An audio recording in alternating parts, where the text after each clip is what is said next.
And a good evening to you as well, CFN. How you doing, Rob? Nice to see you guys. Steve's in the house as well. Always a pleasure. Look at all you wonderful people, man. I tell you, we are one lucky bunch. Uh, Forgive me for my voice. I'm still a little under the weather, to say the least. It has been since Chatham, whatever that virus or that bug is that's going around. Yep, this guy got it, and I got it bad. Thursday, Friday it was just a no-show. It might as well have been a write-off. Didn't get a lot done. Wasn't able to get to the spring fishing and boat show until Saturday. And of course, we're going to be talking about that with Big Jim, and we'll be discussing the awards that were given out, some of the speeches that were made, and of course, some of the people that stopped by the booth and said hello. How you doing, Tony? Nice to see you. Lloyd's in the house as always. Jeremy, nice to see you as well. Fernando, what up? Yes, happy Family Day, and just as important as Happy Family Day, happy birthday, Bill Mafterick. How you doing, buddy? You are, all of 38 years old, bud? Never looked better. Never looked better. So happy birthday to Bill. Happy Family Day. Ed McKenzie's here. How you doing, Ed? Nice to see you as well. Bob Bissonette. It was actually funny, Bob. I was looking over some media material for the upcoming show this weekend in Ottawa, and lo and behold, there you are, arms out in a boat in an ad, and you're in the background, but clear as day, you could see the CFN jersey, the whole 9 yards. It was actually pretty cool. So nice to see you, Bob, representing the colors. Richard's in the house. Nice to see you. Gary, pleasure to see you at the show, my friend. As always, a busybody doing all kinds of things. And Jeremy, there's actually a little segment in here that I'm going to be playing, and it's right up your alley. You're gonna like it. But first and foremost, thanks so much for joining us. It is, again, Sunday night or CFN Live on Monday night, and we are so happy and honored to have each and every one of you. We are going to be celebrating all year long our 10th anniversary, because it has been, believe it or not, 10 years since we started. Hard to believe, and of course, we're doing some wonderful things to commemorate that. Much of all of that we're going to get to in the coming weeks, months. And we're going to be discussing it on various platforms with various people. But in the meantime, you want to get stocked up on some swag, some gear. By all means, please reach out to that man right there, Richard Dunlop. I don't know what his middle. I was going to say Richard R. Dunlop. Not sure what his middle name is. I'm not sure if Richard wants to give it up. But anyway, to commemorate our 10th anniversary, we are doing that, as well as we are making some jerseys available. We are in the process right now of fine-tuning basically the last blank to make sure that what we give you folks and start offering is stellar ironclad and all fall-proof, because we certainly don't want to have any issues with, color issues, things not being centered, this, that, and everything else. But a big shout out to Dan, who's been working with Walter. And Walter has come up with this absolute gem of a design. And I'll tell you, I'm so proud of it. We're so proud of it. And of course, the cool thing about all of that is all the proceeds, everything that we bring in as profits for those jerseys are going to be going towards our Derby on Wheels initiative, where we are going to be able to custom fit a trailer that will have 250 rods and reels in it. It'll have worms because it'll have a fridge component. We'll be able to cook, so it'll have a cooktop. We'll have the ability to announce to a crowd because it'll have a PA system, and it'll have the Starlink in it so that you can broadcast to the number of folks that weren't able to attend. So that is all coming part and parcel of some of the wonderful things, excuse me, that CFN is embarking on.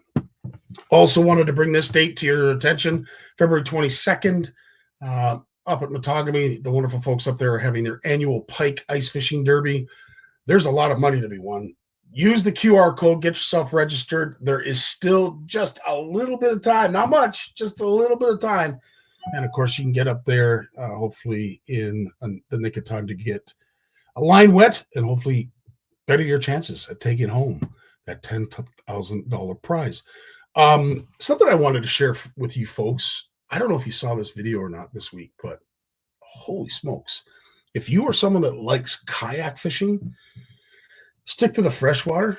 is my advice. After seeing this, holy smokes.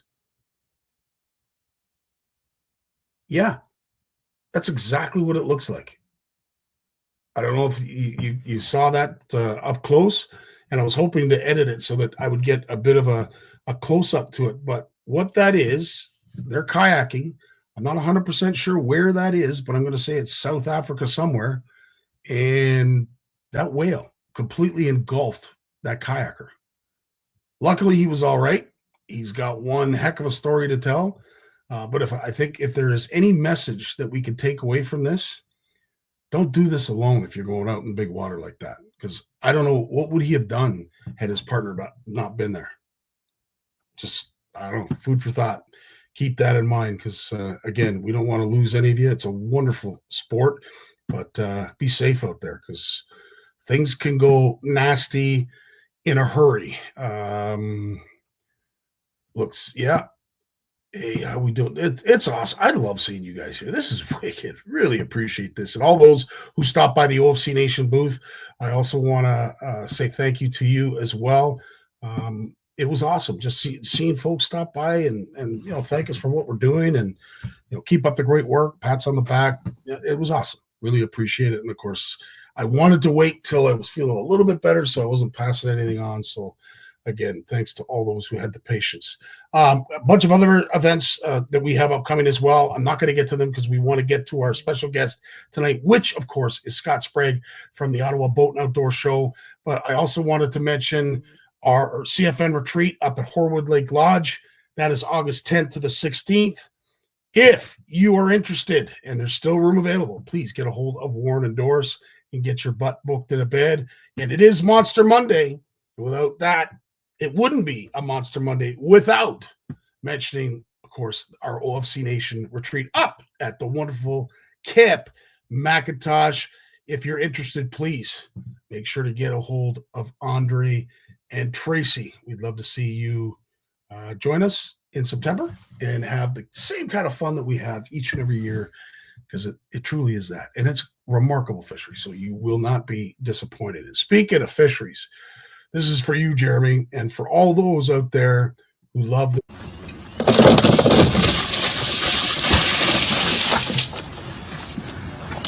who remembers this?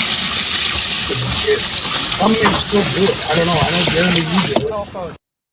But like that there was a whole lot of goodness. And for those who have ever eaten smelt and done the deed each and every spring, when the run comes in, you know exactly what we're talking about. But that's a whole lot of deliciousness right there. A whole lot of awesomeness. But it's coming soon. Coming real soon. Alrighty. Well, we got Big Jim coming up. Let's say right after a word from Andy Pilata, who was basically the MC of the event this past weekend. All right, I'll tell you, ladies and gentlemen, Jim, how you doing, buddy? I'm doing good, buddy. Wasn't that a great morning in there? We got some awards that we passed out, and that I got to present Dave Chong with the Rick Amsbury Award. That was just it's cool when you get to give something like that to a real buddy.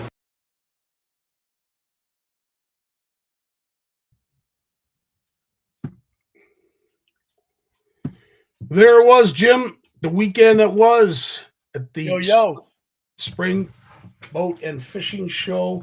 It is an annual. We look forward to that event each and every year because it's like a calling of the industry. It's like a reunion. Like 19 years.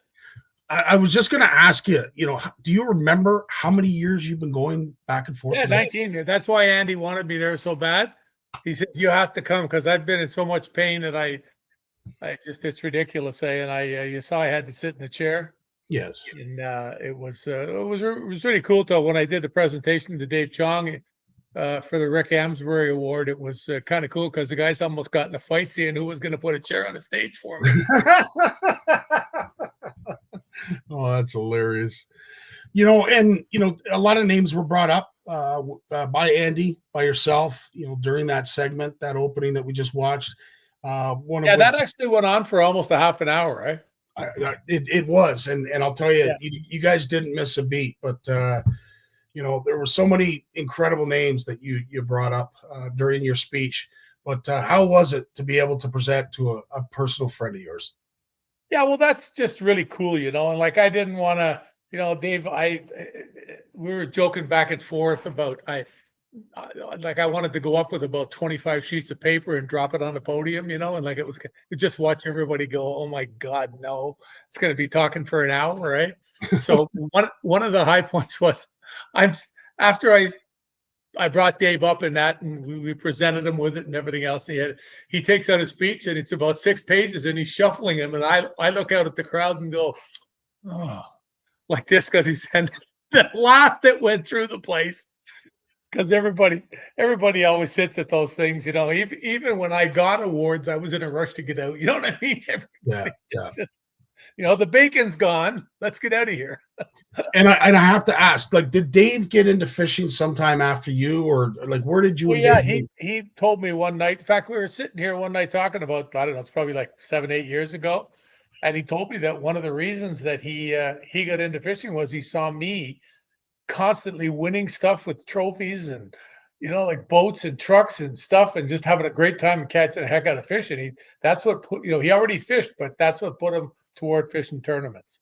That's incredible. And it was really, really cool thing. Yeah, and that's what I tried to stress to people, that he wasn't on that stage in my eyes because of the fish he's caught. He was on that stage for everything else he's done.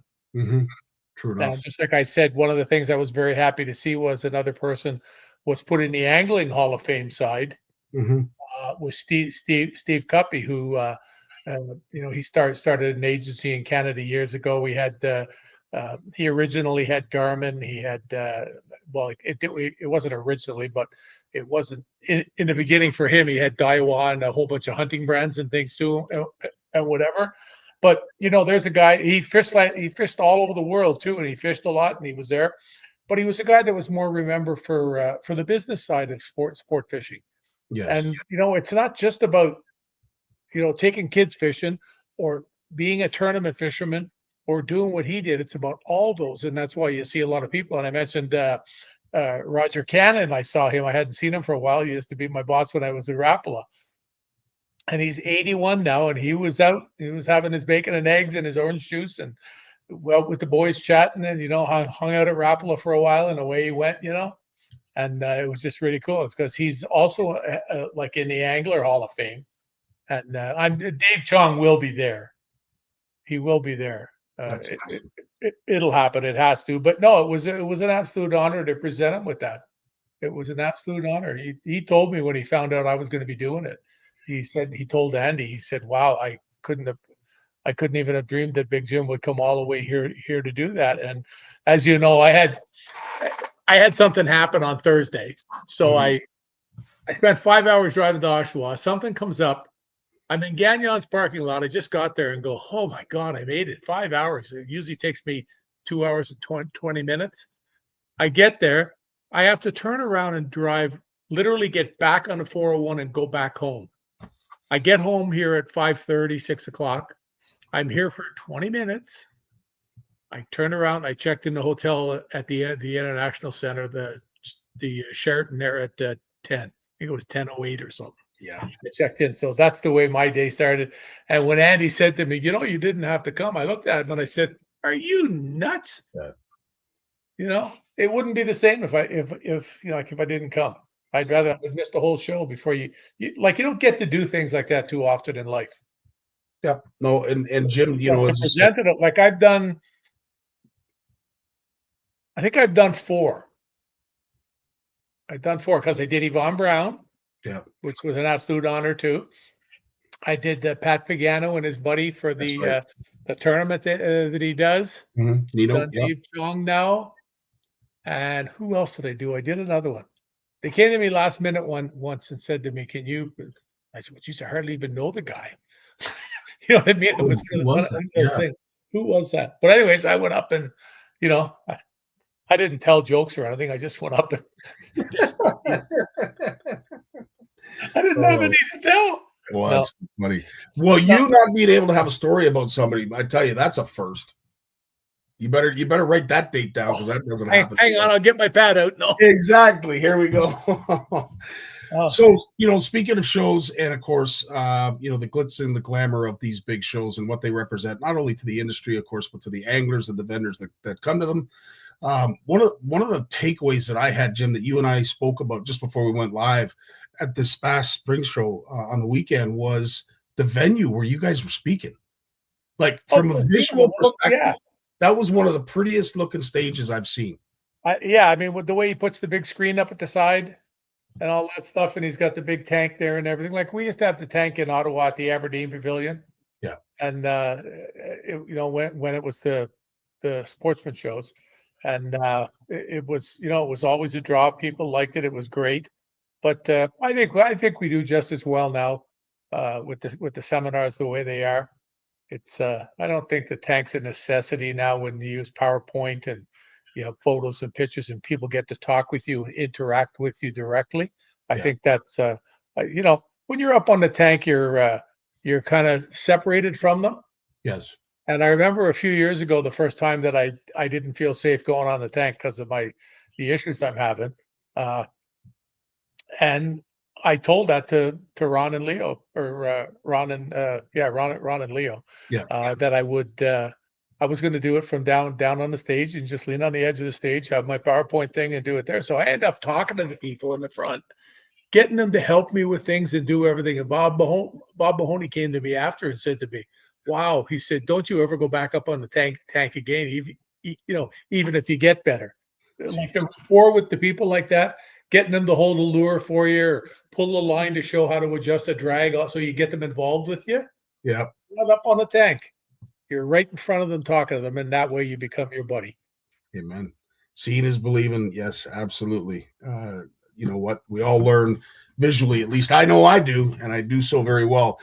I want to now talk about, of course, what's happening this weekend. And you are just as much a part of this show as you are all of them, really. But, of course, you've had a hand in the development of the fishing aspect of this show, Jim. But, how many years have you been doing this show?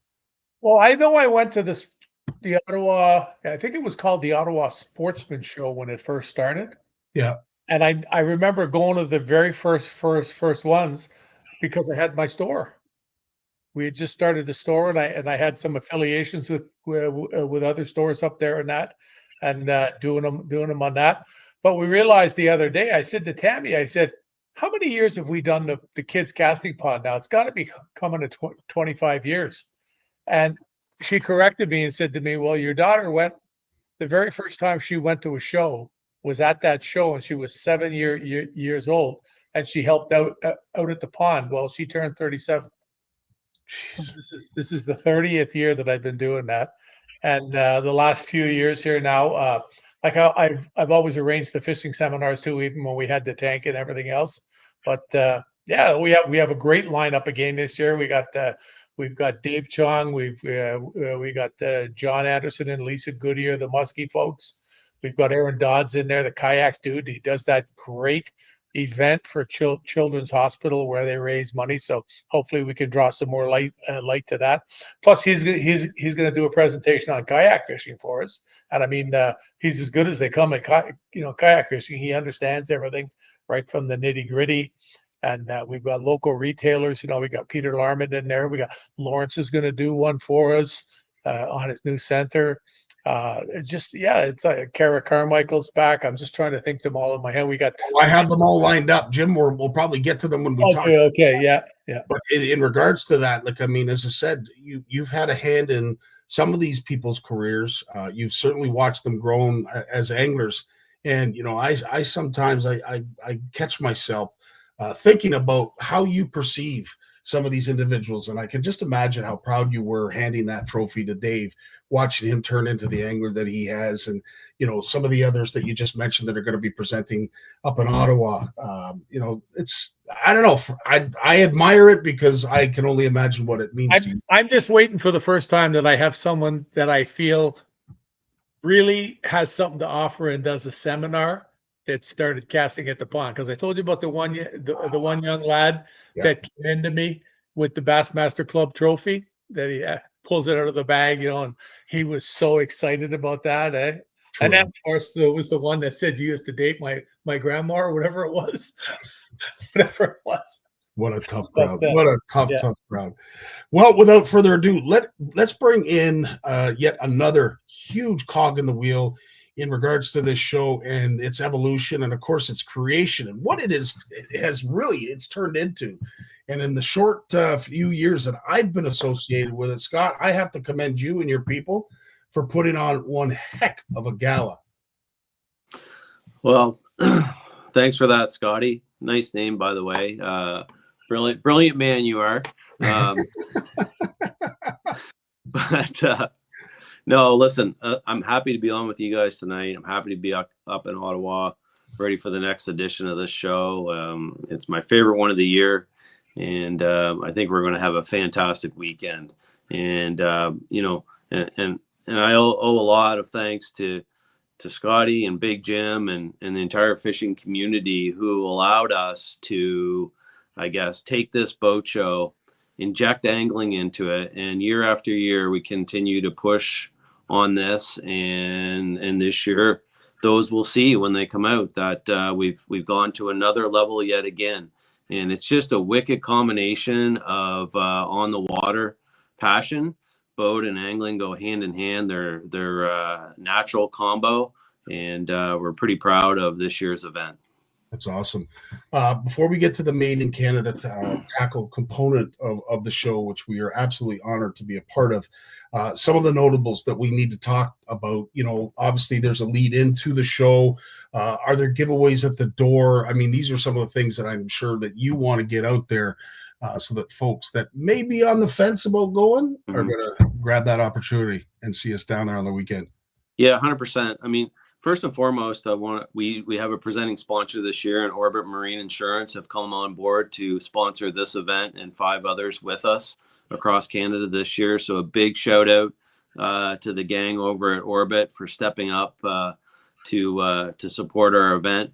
You mentioned door prizes. We do have quite a list of door prizes this year. I mean, we have Orleans Boat World who have stepped up with a mini quad for kids. That's one of the offerings that you could win just by coming to the show this weekend.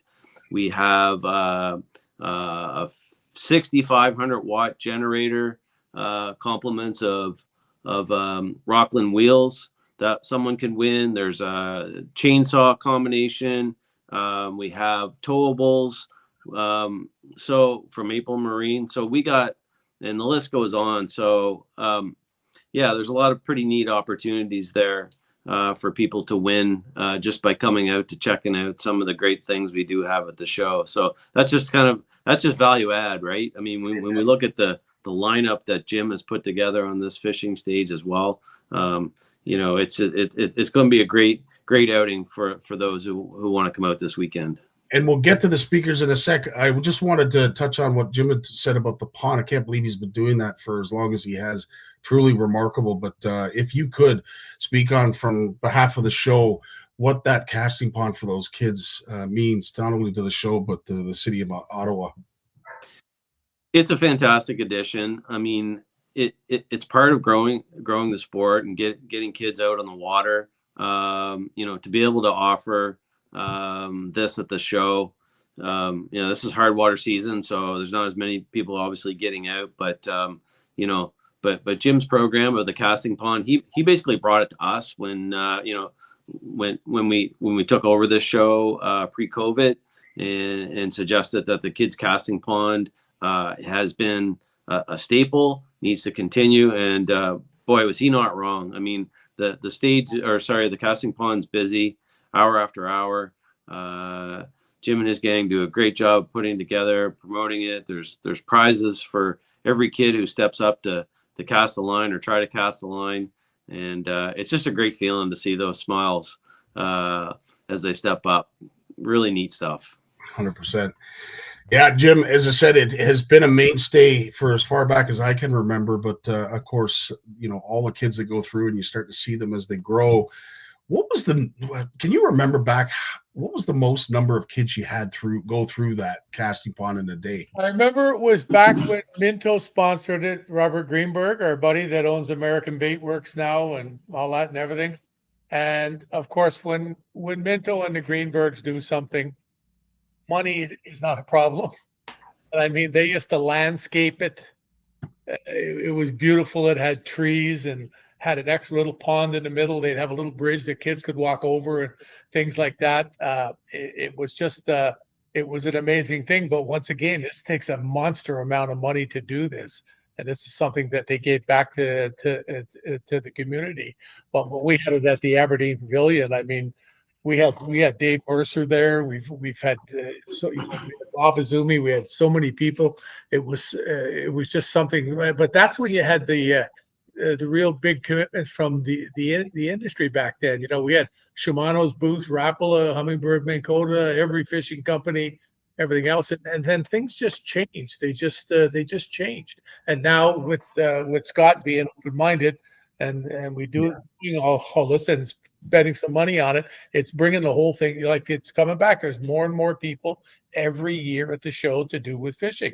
You know, we're going to have a good kayak presence this year with having Aaron Dodds there and that, because everybody knows him. Like, I mean, I got thank you notes from people I don't even know thanking me for allowing Aaron to come, for getting them into the show. Way. Yeah, so they could promote, like kayaking and the event that they do for Chio. And I mean, there's never a bad event for Chio. No, true enough. Never a bad event for Chio. You know, when you're raising money to help little kiddies out that got a raw deal in life, it's you have to do it. You have to stand behind that. Yeah, there's no ifs, ands, or buts. And you know what's, Scott? Scottie, something that's got me excited is when I look at the weather. Yes. I don't have to bring a snow shovel to pretend I can still shovel snow with the best of them. So, Scott, it's so apropos that Jim uses that as a segue, but it's so true. And I thought of you, as I did Andy this whole past weekend, dealing with that incredible storm that we've been dealing with, or two credible storms, and managed to persevere. And, Andy, although may have been having a nervous breakdown in private, certainly didn't give that impression when he was walking down the aisles and smiling at everybody. But, the fact that you almost have a green light when it comes to weather, that's got to give you a big tick up. Yeah, it's a huge sigh of relief. I mean, it's always a risk this time of year, but ultimately it is this time of year when shows happen. I mean, on the boat side for the dealers, I mean, they don't need a show in spring. They get busy, right? And so does the angling community. So this is the time of year that these shows need to happen. And this is nothing new. We've been doing this for a lot of years. And you do dance with the devil sometimes. Sometimes you lose. I felt for Andy this weekend. I mean, to get, and he probably suffered on his move-ins too, no doubt, right? Because we had the storms on Wednesday, Thursday, so it was a tough one. I feel for him. We went through the very same thing last year at Halifax Boat Show, which would be a couple weeks prior to this one. I came up here with my tail between my legs because we got completely throttled down there, and I felt so bad for the time and effort that the exhibitors put into it. The expense. And to have that happen, it's just brutal. Yeah. You feel so bad. There's nothing you can do. The only silver lining to weekends like that when it does happen is for the exhibitor is, man, really pay attention to those who have come out and braved the weather and are in front of you. You have all the time in the world. Take it. Because chances are, they truly want to be there for some particular reason. So you may have a shot at selling them their next boat, their next set of tackle, rod, whatever it is, right?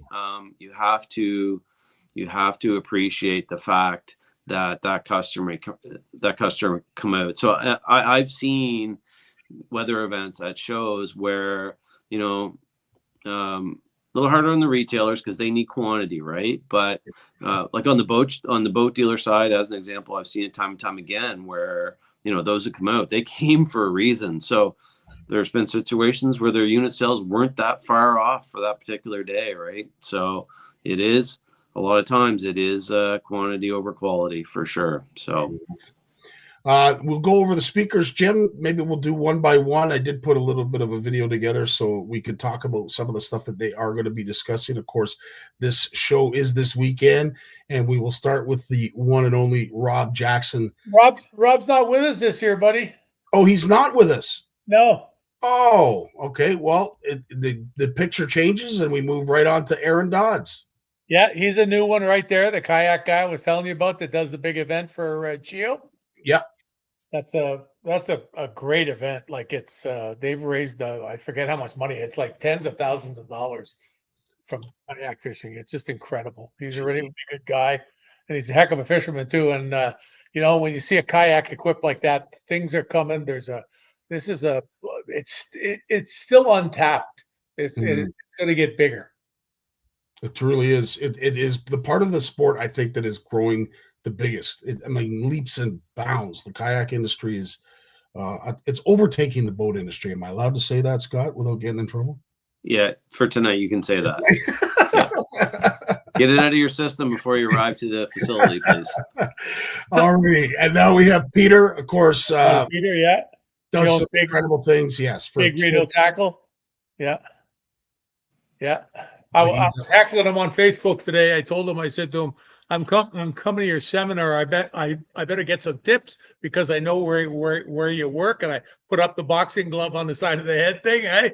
And so he gave me a tip right there. Give me a tip quick. I said, okay, good. Drop the hook. See where I get it from, Scott?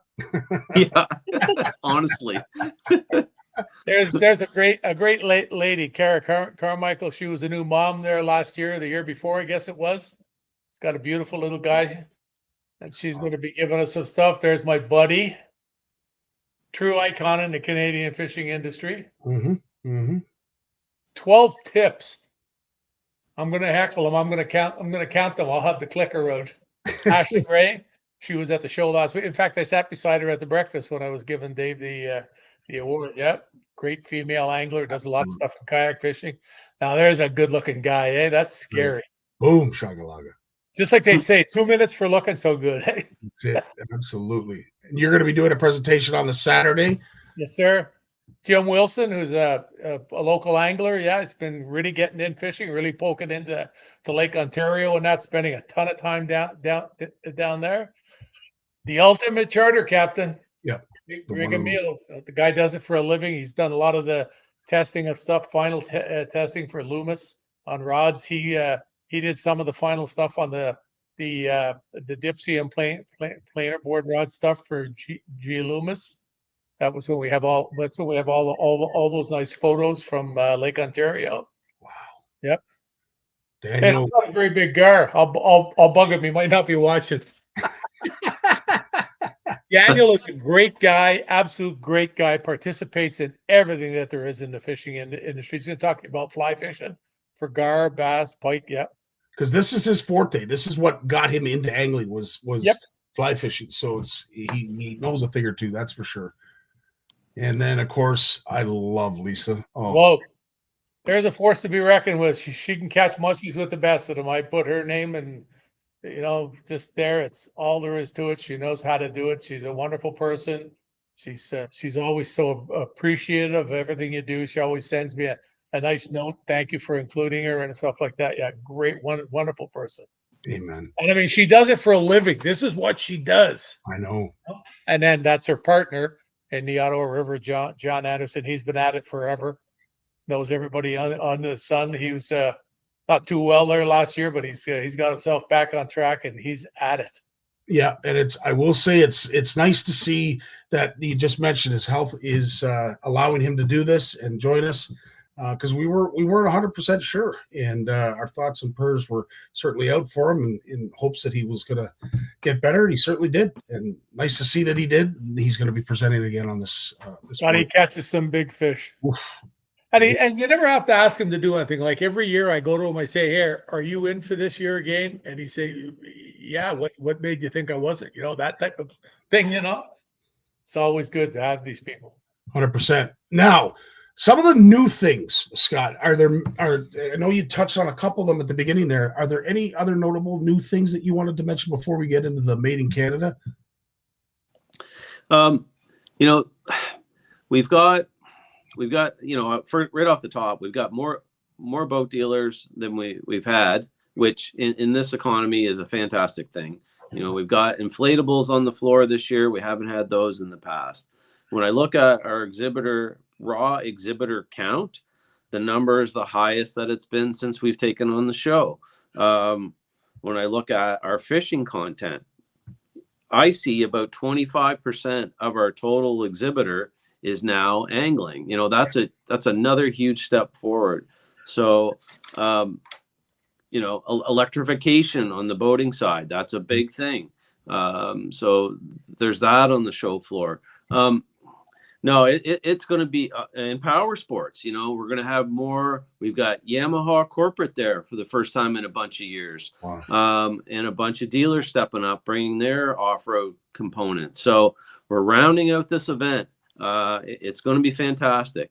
If I could totally redeem myself, Scott, and I just want to jump in here because with all these looming tariffs and this uncertainty that we are currently now plagued with, if there's anything that I can advise anybody, if you are on the fence about buying a brand new boat, now's the time to do it. Yeah.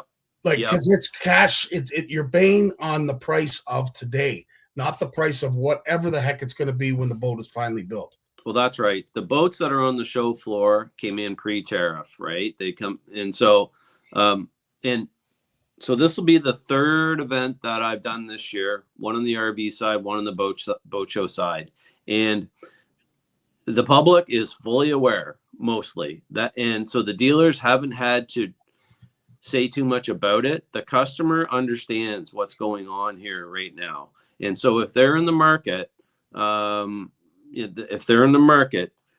their chances are they're going to be at this show, and you better pay attention because we don't know where this is going to go. It's uncertain times, however. So if you're a boater and you are thinking, you best start thinking now. 100%. So sorry, you go on with your list. No, I was just going to say another big thing that we have at this show, not about content, but it's just about value add for the event, is we are free parking at EY Center again this year. So come on down. Don't worry about the bar being down when you pull into the parking lot. Bars are up. So come on in, right? And it's going to be a fantastic weekend with the lineups on stage. The boat side will be flush with boats. Everything from big 30-foot glass right down to inflatables. I already mentioned fish and ski packages. It's all there. Quads, ATVs, fishing. It's there this time, right? It's another building block. So pretty proud of it. It looks like Mother Nature is going to cooperate. So bring it on, I say. Let's go. Amen. Hey, Scott, is there a chance that we could break the attendance record? Look, anything's possible, but I don't want, listen, I don't want to be too cavalier on stuff like this. I have seen this season that we're coming in still at post-COVID numbers, which, listen, it doesn't break the hinges off the doors, but it's certainly the quality of audience that we are seeing. So at the RV shows and at the boat shows down in Halifax, serious buyers are coming out. They may have been on the fence the last year or two, but we're coming out of a very, very good boating season. Stuff got used, and there were people on the sidelines who did not purchase. There was a glut of boats sold during the pandemic, and so it takes a while. It's not like they have, it's not like they have a best before date, right? So, but it certainly helps to have a good boating season just past threat of tariff. All this stuff just kind of contributes to what could be a very good show for the dealers this weekend. And I'll tell you, we certainly at the Made in Canada Tackle Show and Marketplace couldn't have predicted what was happening right now between Canada and the U.S. But I'll tell you, it looks like we're onto something. And Jim, you certainly thought that way as well, because of course you had brought this to Scott, the whole concept of what Brad and I are doing with the Made in Canada Tackle Show and Marketplace.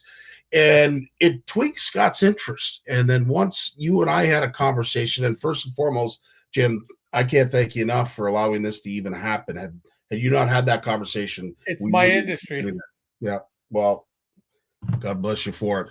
And as I said, Scott, when Jim explained it to you and what it all meant, you saw an opportunity and you saw it as part of the recipe that is becoming the success story that is the Ottawa show. So tell us a little bit about it when you first heard it, what your first reactions were. Yeah, no, listen, it's been death by 1,000 cuts to increase the angling component at Ottawa. I mean, we were getting there, but it was baby steps. So to have, and Jim kind of brought this opportunity to me. He brought it up in one of our initial calls for SEM stage. I didn't quite get it at the initially what he was saying or what it was kind of all about. So I will admit I kind of dismissed it because I didn't really know. And then he followed up. He said just exactly what I was thinking. He said, I don't think you quite understood what I'm getting at here. And then he kind of explained it a little bit further about this burgeoning. Well, maybe it's not burgeoning. I guess it's been there the whole along. These Canadian tackle manufacturers and producers, and like I had no idea. I just didn't. Right. So then you and I connected, Scottie, on it. And I was just blown away with what you guys have done with these small scale events, but small scale events. I guess the best way of putting it. Right. So I looked at that and said, man, this is just natural addition to this show, especially as we continue to expand to the walls in EY Center. We got the space. So I was like, yeah, I'm all in. And I think, we planted the seed on this in year one. And I look forward to continue to grow it with you guys in year two. But I just think that, it adds such a unique, and I will say, like, the other angling exhibitors who are part of the show heard about it. Like, there's been it's just been thumbs up, right? Like, bring it on. Great addition. Doesn't affect what I do. Spot on. So I think it's fabulous. I appreciate you guys bringing it forward, and happy to partner with you on it. And I'll tell you, it takes forward thinking show directors, managers, what have you, to see it for what it is. And I will say it was earmarked, and it was in our thoughts that eventually we would love to branch out into some of the bigger shows, of course, if there is that forward thinking. And Scott, to have you jump out as quick as you did, and I know Jim had a huge hand in it, but to have you on board as quick as this year, as year one, really for us, truly was something we weren't expecting, but we were honored. And I will say we will have a small faction there, which is a good representation. In fact, a great representation of some of the wonderful things that are being built here in Canada. And of course, this whole process, this movement, whatever you want to call it, platform, template, we'd love to see it on a larger scale across Canada. So eventually we'd love to be able to branch out to other shows that I know, Scott, you have a hand in as well. But for right now, it's all about making sure that what we do now is done properly so that people can see it for what it is, so that if there is interest in the future, we could say we did it right at the Ottawa show. If we do it again like we did at the Ottawa show, it'll be good. But I will say, Chatham, we just had a weekend and a half, or just 2 weekends ago. Great success.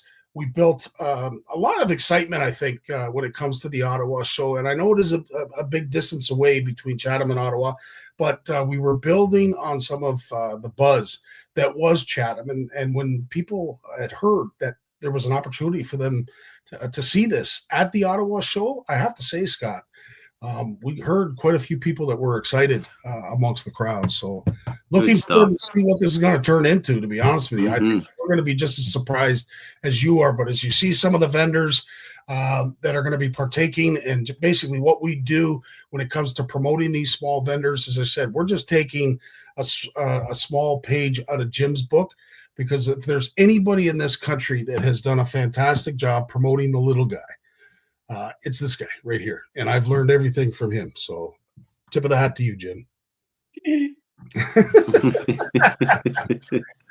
Well, Scott, Scottie, it's just if you work in the industry, it's just better to do whatever you can to make it better. Because if you make it better for one part, it makes it better for everybody. And so many people don't see that. So many people don't see that for some reason. I don't know why. I mean, I got queried this morning by the guy that runs VMC. Stuff like that. That's a giant company, and he was just asking me things. He says, you got a little bit of time? Comes with the territory, bud. Chatted to me about a few things, asking my opinion and whatever, and it's kind of cool. He did send me a couple of things for my seminar, but I mean like $25 for the stuff. It's not like, Yeah. work for the right thing. They make great stuff, and it's one of the things I'm going to talk about. In fact, I can even show you it. One of the things I'm going to talk about is about Nico rigging and how they have a really cool little kit Wow. that you can buy now if you're not sure about it. Yeah. Got weedless hooks, got the little skirts to stick in the bottoms, got the little weights there you can see, but it's come a little kit. I think this is like $20 in the store. Brilliant. So you can be different for that. Something else I'm going to bring with me too is I'm going to bring the OCD hook box. You saw it at Andy's show, BKK, right at the front door. I'm going to bring this along so people can lay their hands on it if they haven't seen it. There is not a hook. You will never need a hook again. You'll never need a hook again. You'll never need to look for a hook again. Because everything that you need in here. And I've also been gifted some of the prototype wacky hooks that they have and some other stuff. In fact, I got them on the weekend. I never so impressed with a young lad in all my life as Chuck from BKK. He's a young Asian fella. He's just a wonderful kid. He's 22 years old. He comes over and he meets me, gets introduced to me. He's all over me. Jasper from ProJ was there, and he's talking to me and everything else. And it was so cool the way he looked at me, and he shook my hand again, and he says, "Sorry, I must go work now." And he goes back to the booth. 22 years old. "Sorry, I can't talk fishing. I have to go work." Hey, want to talk about you're going to be a success in life? No kidding. Yeah, that's staying focused right there. Well, speaking of focused, Scott will be focused on the road to make sure that we get there safely in Ottawa. Looking forward to seeing you. Not too far in the distant future, I will say. As I said, with the weather looking bright. 13 and a half hours for me. Well, nonetheless, Scott, again, thanks on behalf of CFN and, of course, the Made in Canada Tackle Show and Marketplace. The opportunity and honor to be a part of your show, and we're looking forward to seeing you and sharing what is going to be a fantastic weekend together. Looking forward to it. Thanks so much for having me. Oh, not Take a care, problem. Scott. See you tomorrow morning, buddy. See you soon, Jim. Right on. And we have Lawrence coming up right after a word from our sponsor.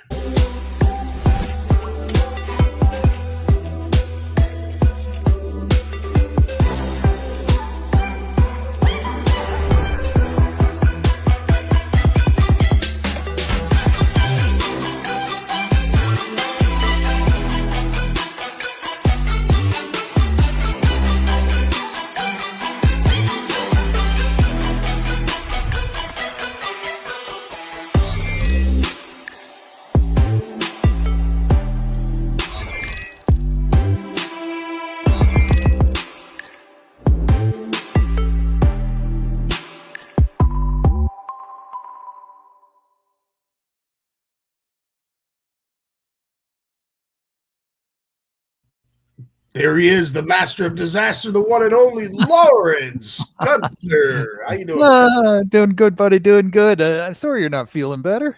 Well, I am feeling better than I was. I know you and I had spoke earlier this week, and it took. I'm telling you, I haven't been this sick since I had COVID, and that's been a while back. And to be able to remember how sick that was, and I'll be honest, I think that was the last time, really. But yeah, for those who have suffered from it, I just want you to, I know what you went through. It was awful, bedridden, shivers, the fever, the whole freaking 9 yards. I'm over it. So I'm not contagious. I'm not going to be passing this on to anyone. And eventually I'll get my voice back, Lawrence. But until then, I'm going to let you do most of the talking. How's that? Oh, you know I'm up for it. Now you've been busy doing a whole bunch of things, and I want to thank you for that segment that we spoke about last week in regards to what's going on with the chain pickerel and smallmouth out in Nova Scotia and New Brunswick. The folks out there that wanted me to talk about it really appreciated how you dealt with it. And another thing that I wanted to bring to your attention, there was a few people that came up to me at the show and wanted me to pass this along to you, that, you know what, when it comes to what you provide, what you do, the homework that you go through in order to bring us some of the segments that you do, I just want you to know it's not going unnoticed. There's a lot of people that really appreciated the effort that you put forth. So keep up the good work, dude. Well, thanks, man. It's nice to hear. Nice to hear. Yeah. You know, I don't do a lot of personal social media stuff, right? Because, you know, we got the charity and all the other activities and programs of the charity that have to take front and center. I'm just in the back there pushing away on it all, you know? So, but it's fun to come on here and chat with you guys, and the before and the during and the after and all that stuff. I love it. So that's awesome. Well, on that note, and of course, you have been busy. You've been doing a lot of homework. You have an upcoming podcast, if I'm not mistaken, that you wanted to discuss. Why don't we talk about that? Yeah, so I had a chance to interview the writer, producer, and director of the new Great Lakes Fishery Commission documentary. It's an hour and a half, just came out last week. It's called The Fish Thief, and it's all about science and the role of science in discovering what caused the 100-year collapse of the fishing in the Great Lakes. Like literally from 1880 to 1980, the fishing in the Great Lakes was horrific. Right. Mm-hmm. It was nothing to speak about. You know, Lake Erie was a dead lake. But what triggered all this? And it was the scientists that discovered the issue and then came up with the solution.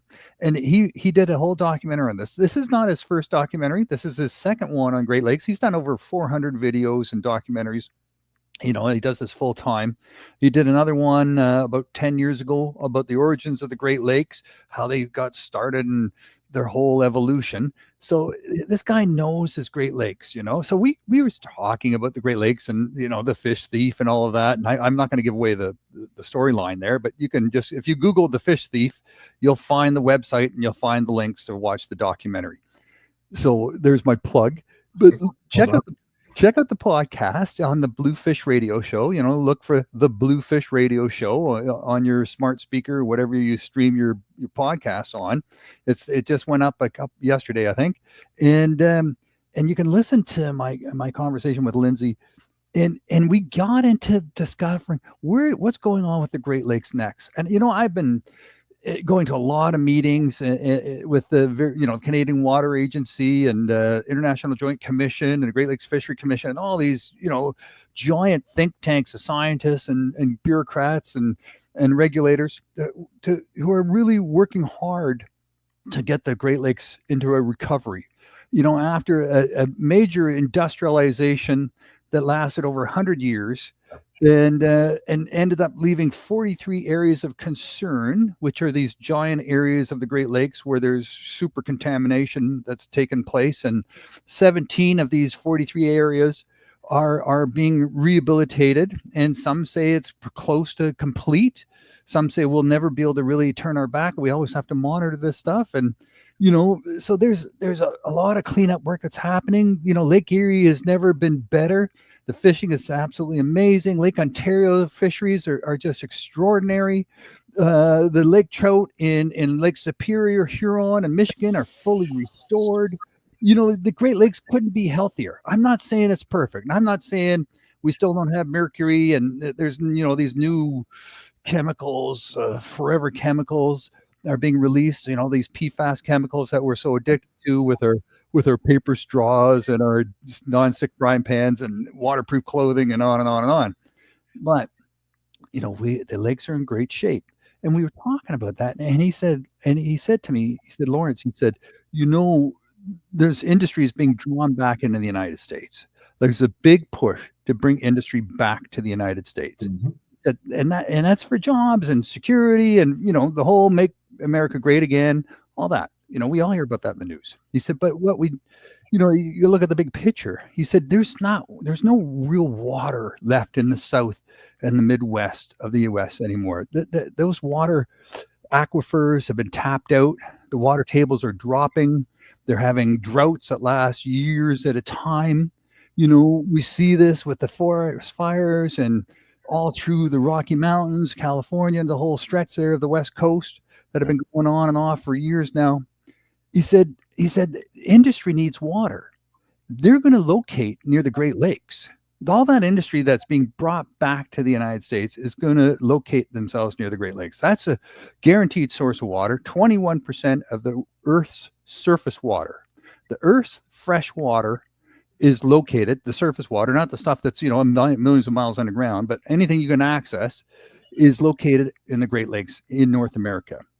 And you can use it if you're an industry, commercial purposes. You can use that water. The only limitation is you have to put it back, right? That's their deal, between Canada and the United States. Anyone who takes water out of the lake after they use it, they have to put it back. You can't just haul it off or pipe it away or channel it off to other places and then dump it somewhere else. It has to go back into the lake. So he said it's going to attract a lot of industry to the Great Lakes, and he thinks that, what we have now is maybe this respite, this period of glory that the Great Lakes are experiencing again. Maybe that's going to come under threat again, and then you start reading articles. And if you look at the Bluefish newsletter, it's coming out tomorrow. There's some links to some articles about, Great Lakes EPA, being cut back, regulations being cut back. And you think, oh no, is this going to mean pollution rules are going to be cut back, inspection, enforcement is going to be cut back. It looks like it when, the EPA does that kind of work in the United States. And if they're going to take their eye off the job and let things happen, and look, it happened before, we should have learned better. We think we have, there's rules and regulations put in place, but it may just be that, maybe that stuff's going to be pushed aside to promote the industry relocating back into the United States and make it more attractive to them. So I wrote an editorial about that. It's in the news. I call it round 2 for Great Lakes. And it got me thinking about some other people were telling me about climate migrants, climate refugees. Okay. So all these people down in the US, in the South, in the Southwest, who are experiencing these 110-degree days in the summer, and water bans on no watering your lawn, no washing your car, and they're thinking, what, things are warming up in the north. The Great Lakes aren't as cold and snowy as they used to be. It's not just a place for ice-bound anglers, and it's getting more hospitable, and it's beautiful lakes, and it's beautiful fresh water, and it's what a wonderful place to live. So you're seeing, and I've talked to city officials in Minneapolis, Minnesota, and they're saying, yeah, that definitely they're having climate refugees moving up north, and they want shoreline properties. So you're going to see a big push, and you see it already along the shore of the St. Lawrence River. A lot of money flowing in on the American side, building on the Thousand Islands again, restoring those old castles and cottages, and building along the shoreline. And when you have development along shoreline, you have hardening of shoreline, you have landscaping of shoreline, you have removal of wetlands along shoreline, weeds being pulled out and replaced with sand, sticks and logs and things being pulled out and replaced with the, docks and such, right? Everyone wants to have this beautiful shoreline where the kids can swim and so forth. So that's not so great for fish, when you lose all that naturalized shoreline.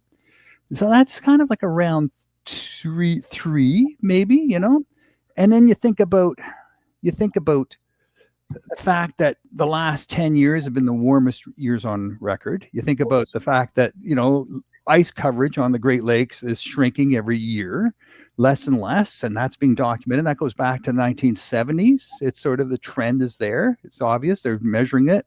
By the way, there's a call for volunteers in the newsletter for ice fishers who want to do water sampling, temperature testing, and ice thickness reports. There's some scientists who would really appreciate that kind of knowledge, so check that out. So if you think about, the big floods we had in 2017 and 2019, some storms, some of the, things are, the erosion of the shorelines from some of these storms and such. There is some impact of climate change happening on the Great Lakes. You can't say it's not happening. It's happening. And that's sort of another thing that's coming. We're already dealing with invasive species, 183 invasive species in the Great Lakes, but, we're dealing with that. But this climate change, we haven't seen the end of that yet. Climate refugees and the shoreline development that's going to come, and the reindustrialization of the Great Lakes. Maybe not on the Canadian side, unfortunately. We might be getting greener on our side, and I'm laughing about it. But maybe we'll have all the tourists, right? We'll have all the nice land and the green side. But we're sharing all that water, right? We're sharing all that water, so it's not, it's the water and the fish in the lake. They don't know any boundaries. They just swim back and forth. The water flows. So what happens, it's going to impact all of us. 40 million people taking their drinking water out of the Great Lakes. 100%. And then that whole treaty of, having to put the water back if you use it, that's just a treaty between Canada and the United States. That could get blown away too. That could easily get blown away. So all this to say, it's more important than ever that we all get involved with, getting a good understanding of what we have now, documenting that so scientists can create these baselines. And then when slippage starts to happen, and for whatever reason, the scientists can pinpoint the cause of the slippage before it becomes a problem, and start to, take changes to end that slippage, right? And if it's done with science, and science needs data, and we're out there on the water, 1 million people fishing the Great Lakes every year, recreationally fishing the Great Lakes every year. If we could provide some of that science, some of that data to the scientists to prevent or anticipate some of these potential problems, wouldn't that be a wonderful rule? Something we should be doing for sure. 100%. And there's, with what you just said there, there is a lot of takeaways from that. One of which, obviously, I want to speak of when it comes to the hard freeze that we desperately needed when it comes to ticks, when it comes to viruses. A lot of people don't realize that as our Great Lakes increase in temperature by 1 degree, the percentages of flus, influenza gets passed around, but the percentage of that goes up quite a bit, which I didn't know, but somebody had mentioned to me. A lot of the bugs that have been seeing, we haven't had that hard freeze, so they haven't really died off, and they've been basically incubating. That hard freeze eliminates them, so that we're starting fresh each year, and the bug problem isn't as bad as we have seen it grow into, especially when it comes to the ticks in the Southwest. The other thing too, also that I think is important, that we are starting to see a bit of a scale back when it comes to population increase. I think that was one of my biggest concerns, is where are we going to put all these people, and how are we going to filter all this water? Now with the upcoming spring and all the snow and ice and what have you that we have now, I can't even begin to imagine what this spring is going to look like when it comes to the potential floods. Yeah. And then, you think about 2019, we thought, we were in the clear, and then April passed by and everything looked good. And then May hit, and bam, bam in May. And we saw that again in 2024, right? We saw some flooding on the Ottawa River again. So it's a bit of a yo-yo, right? We're playing with this yo-yo weather, and this unpredictability. And we know that around ice, right? We talk about it all the time now, about the unpredictability of ice. And, you hear, anglers that have been fishing the same bodies of water on the Great Lakes for 30, 40 years. And they say, it's just, you can't predict it anymore. You can't be certain. You can never be certain, but it's even less so. So yeah, there's some stuff happening. And also I'm saying, I'm not, I want to say the sky is falling, I'm just saying, this is, I'm being, we got some grant money, Bluefish Canada, to look at how do we recruit anglers to get them involved in community science activities, to use some of these wonderful Canadian apps like the MyCatch app and the Fish Health Tracker app that's been developed in Canada for reporting health issues with fish. We've got some really wonderful tools. The Water Ranger test kits that I'm helping promote with Water Rangers, that we put together a special test kit for anglers, to get that water sampling done. There's some really cool stuff that we can use on our phone, and we all love to use it. We're all looking at this stuff all the time, right? Sure. We don't want to fish around algae. We don't want to fish in extreme warm weather, where there's no oxygen and so on and so forth. We're always looking at that stuff as anglers. So if we have a way of just documenting that stuff, and then it gets uploaded to some databases without giving away our honey holes, that we could be really contributing to. And we might even get our names on some scientific reports, right? That's for sure. That could, if you're providing the data that's making the research possible, you are contributing to the research, and you should be named as a contributor. So that there's that recognition coming as well. And trust me, it's not just me saying this. The International Joint Commission is looking really closely into this. Canadian Water Agency, Environment Climate Change Canada. They're all really, really looking at the role of community science and ramping up on this stuff. So it's an exciting time, because we have the tools, we have to make this happen, and we have savvy anglers like our Canadian Fishing Network followers that love this stuff and get into this stuff, right? So true. And as I said, when it comes to spreading a message, I concur. One of the things that, when you talk about anglers and the general public have this misconception that it is the farm on the shore of the Great Lake, this massive body of water. We could never do anything to pollute it. How could we ever harm it? We are just a small microcosm on the shores of that massive body of water, where anglers look at it as that's the farm pond surrounded by the farm.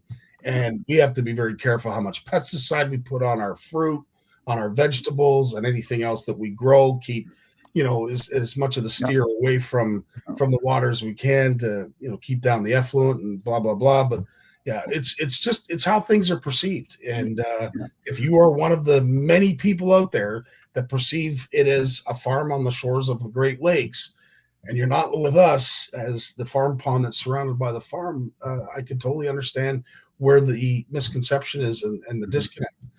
Well, here's some data just on exactly what you're saying. So in terms of water usage, the single biggest user of water out of the Great Lakes is agriculture. Yep. Right? All other 15% of it is heavy industry. A big chunk is thermo, electric generation, cooling nuclear power plants. But agriculture trumps all of that. Then let's look at industry. It takes 6,000 liters of water to make a pair of jeans, right? Well, that's including growing the cotton, so some agriculture there. It takes 140,000 liters of water to produce an automobile. 140,000 liters of water.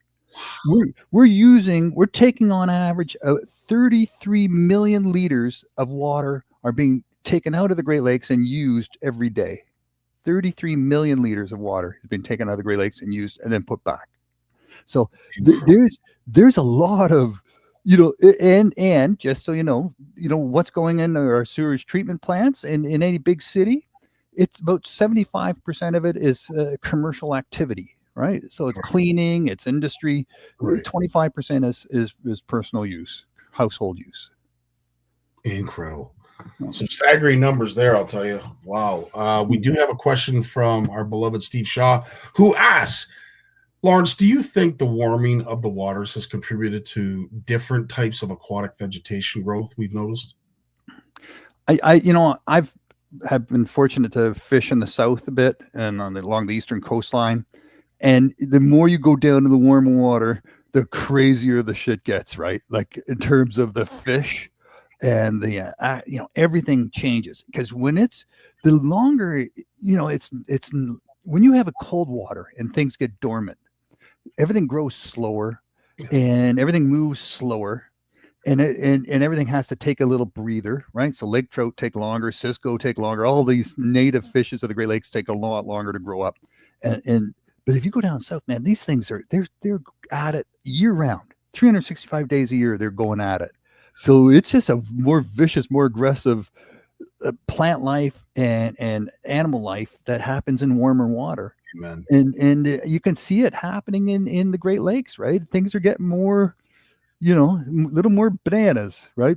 Everything's are getting bigger, more aggressive, and growing faster. And yeah, it's certainly unusual, and it's concerning because you think about it. What we have become is filters, massive filters of our own fresh water, and based on the numbers that you just provided, that's basically what we're doing at that rate. Is we're just continuously filtering the Great Lakes. Now that could be good in the sense wrong with it if we do it well. Yeah, water.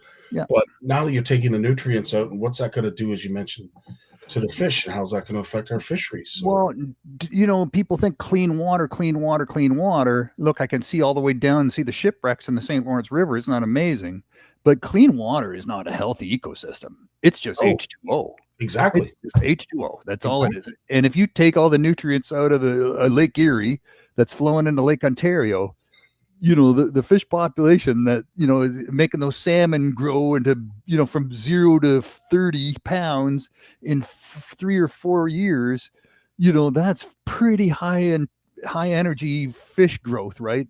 That takes a lot of nutrients to make that happen. Yeah. You slow that down, man, those Pacific salmon are going to disappear like they did in Lake Michigan. And it's going to change everything all over again. One thing that I was hoping, and Jay's unfortunately not going to be joining us tonight, I want to talk to Jay about, and hopefully you can remind me, Lawrence, is we have consistently, and I know we always talk about the great walleye population in Lake Erie. Yeah. We have to, and I want to talk about it now because I would love to see if there's any science that is going to be done when it comes to seeing how strong the year class is this spring. And the reason I mention that is we are currently at an ice over coverage of close to 100% of Lake Erie. We have not hit that in a number of years. Mm-hmm. I would love to know if this is going to have any effect at all, or if it's going to be a negative effect on this spring's year class of walleye. Yeah, that's a good question. You look at the bass and the bass nesting in the spring, and the big bass nest first around 1, and their offspring will have the better chance of reaching that minimum size that will allow them to survive the following winter. Yeah. And then the second round of spawners on those bass nests in lakes around Canada, their offspring, they won't survive the winter. They'll die because they just don't have enough body mass to survive the cold, right? So they will just fade out. Mm-hmm. So they're just practicing for all intents and purposes, and then it's just becoming matter, and then that fuels the whole food chain again, because all those little bodies of those little tiny, minnows, they become just fuel for the next generation of life, but they don't become the next producers of the minnow of the big predator fish that going to have the babies. So I don't know how that affects Lake Erie. Mm-hmm. It's hard to say. What we see more of, I think the bigger issue is when you have the water levels fluctuating so quickly, and they go up, and then the pike and the muskie go in and spawn, and then the water levels drop 3 or 4 weeks later, and all that spawning activity is left high and dry. Yeah. You're seeing a lot of that, and you're seeing the pike population in the river. The St. Lawrence River is taking a huge hit, and muskie as well. You don't see a lot of juvenile muskie either, and that's problematic. Wow. A wealth of information as always, Lawrence. Holy crap. I dare ask, do you have any more that you wanted to share with us? Yeah, I got a few points here, buddy. So here's some interesting things. Okay. So the invasive species forum is happening online again. It's starting tomorrow, Tuesday. 8 a.m. to 5 p.m. It's free online. Look for the Invasive Species Forum. It's on the Canadian side. There's going to be 50 presenters over the next 3 days, Tuesday, Wednesday, and Thursday. I'll be presenting at 11:40 tomorrow, talking about community science and the role of anglers and fishers in that. So that's 11:40 tomorrow. So but there's tons and tons of really cool presentation. If you want to learn anything about invasive species in Ontario and across Canada, it's going to be talked about tomorrow. And they can all that stuff. All the YouTube is put on the YouTube. So you know, if you want to look at it later, you can. It's all going to be available. Right on.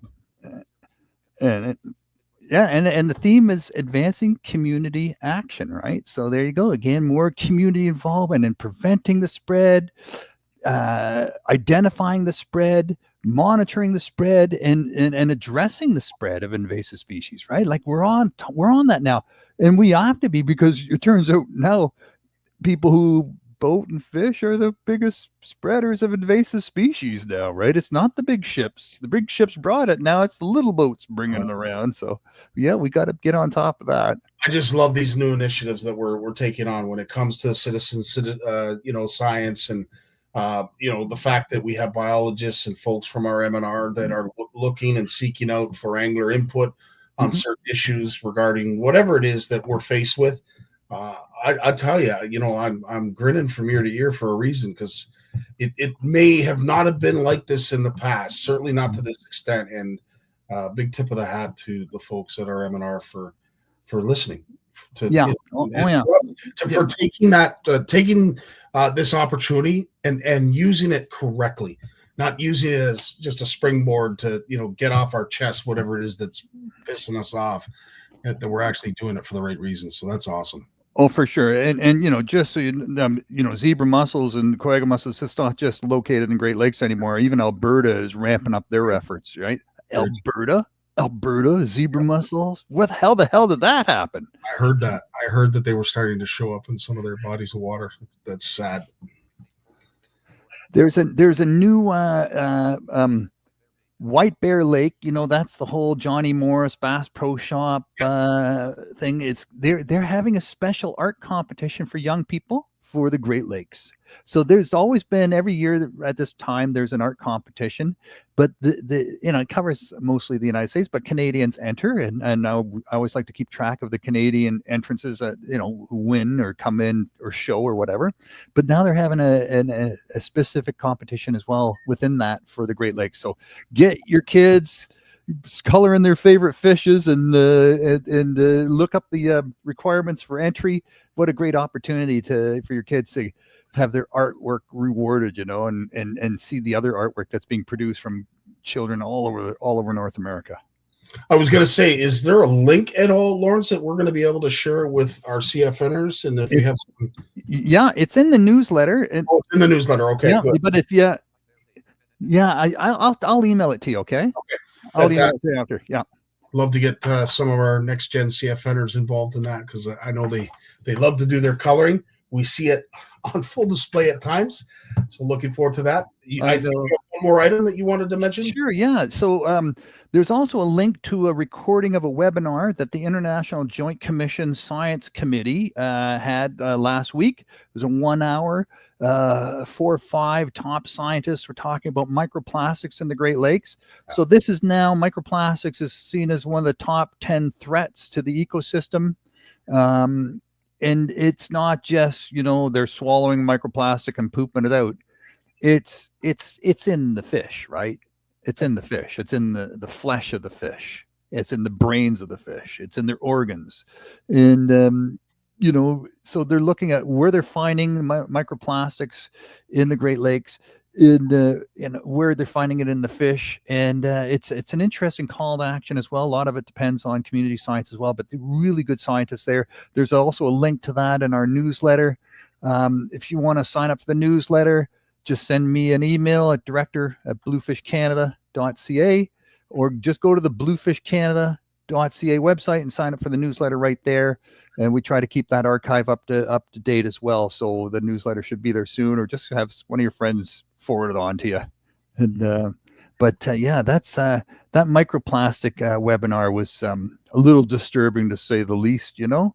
But Well, we've talked about it at great length here, you and I will have to say, I know a lot of folks, talk about climate change, the warming of waters, invasive species. I keep saying, and this is just because it's me, I don't know, maybe I've grown up living on the Great Lakes and I'm seeing it firsthand, but pollution, microplastics, that's got to be one of the largest things that could potentially really plague our Great Lakes. Can you imagine if we can't somehow filter out those microplastics? Could you somehow imagine that, all of our salmon are going to be inundated with these microplastics, and that the meat and the quality that we're talking about and we love somehow gets tarnished because of all this microplastics? And we can't ignore it, Lawrence. Like at the end of the day, it's not 1 in 4 fish. It's not 1 in 20 fish.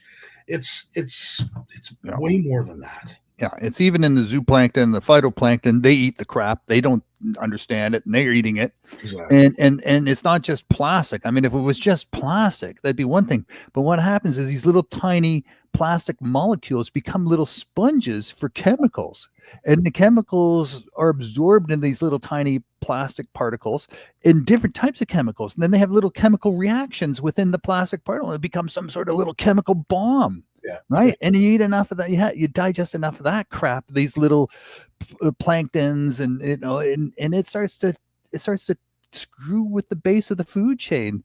So you're right. Yeah, this is something, like personally, I've sort of made a pledge to myself. I'm not buying fleece anymore, because fleece is microfibers, and it's microfibers made out of plastic. And every time you wash a fleece garment, about 1,200 microfibers come out of your fleece garment and go through the, sewage treatment facility and right back into the water. Right? They don't filter that stuff out. We're not filtering that stuff out at this point. It just gets passed through. So yeah, we can decide to do that. You can take that step. Just think twice about when you see that next cheap ass fleece sweater, man, and you're thinking, oh, that looks so comfortable and warm in the winter now. Just get something wool. It's a little scratchy, but it'll. Well, you think of it, like, I mean, let's face it, all of Ontario, Canada was covered in cotton and wool at one time, right? We didn't have polyester, we didn't have all these fleece products out there. Were we talking about microplastics in the Great Lakes or any other body of water at that time? Probably not. But no. Again, we didn't have the population we're talking about now either. So there's no. Back then, you could throw your wool sweater into the lake and it wouldn't, it wouldn't be a problem. Right? Let's face it, we didn't have washing machines back then. But all right, now we've talked a lot of doom and gloom. We'll bring it back with a little bit of positivity, and we'll talk about, of course, this weekend's upcoming Ottawa Boat and Outdoor Show. You, as always, are a featured presenter, a featured guest, someone that a lot of folks come around purposely to talk to, because, of course, what you do here with us and what you do with Bluefish Canada, Bluefish Radio, Lawrence Gunther Outdoors, you're a busy lad, and folks just love hearing you. But what gets you so excited about the Ottawa show? Well, man, I love boats, right? Like, I love boating as much as I love fishing. I love boats of all shapes and sizes. So I'm with there. Like, I'll walk through that show 5 times with a different person every time. And I'll say, oh, what do you think? What catches your attention? And everyone sees something different. Everyone's attracted to something a little bit different at the show. And there's something for everybody. And I get to sort of ride along on their coattails and go, oh, well, yeah, I didn't, that's cool. And then, so I learned so much about what's happening in the boating industry. I get the newsletters and stuff. And, Scott was saying about electrification. There's lots of that happening. Yamaha bought Torqeedo, right? And Torqeedo's the biggest electric outboard manufacturer in the world. Next to maybe, I don't know, Minn Kota, but they're bigger than Minn Kota and all of the other ones. But really, I didn't know they were bigger than them. Wow. Oh yeah, because you think Minn Kota is sort of North American, right? Torqeedo's international. True. It's in Germany. It started in Germany, but their sales are all over the world. So it's pretty big. And so I love that. I'll be recording some podcasts at the Bluefish Canada tent. sign up for the newsletter, and your name will be entered in a draw to win some cool prizes, some tackle kits, some boat cleaning products, some nice little things that you think I'd like to have that, but oh man, that's $50, that's $100. We're gonna give some of that stuff away. So come by the Bluefish Canada booth, say hi. We'll have a nice boat there in the booth with us. You'll be a surprise for you guys. Something different, something Canadian made. Woo-wee. Yeah, baby. Oh yeah, I'm looking forward to it. As am I, Lawrence, not only because, as I said, I get to see you and your family, but of course, all the folks out in Ottawa and our CFNers that are from the Ottawa area.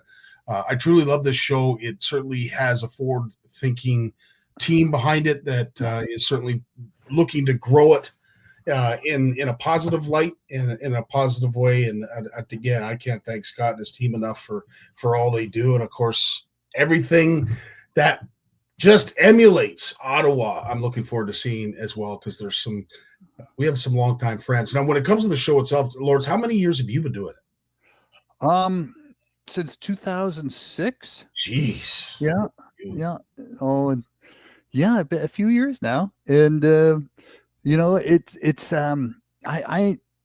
I always think, well, yeah, I always want to put on a good show, right? Like, what do people want to see, and how do you entertain them? And I try not to be that, lonely exhibitor that's just pleading for you to stop and talk. Because I like to go to shows too, and I know, okay, don't stop. I don't want to talk to them because sometimes you just know, if you just stop and say, hey, what's going on? You're not going to get away for 10 minutes, 15 minutes, 20 minutes. They're just going to talk your ear off because they're bored, right?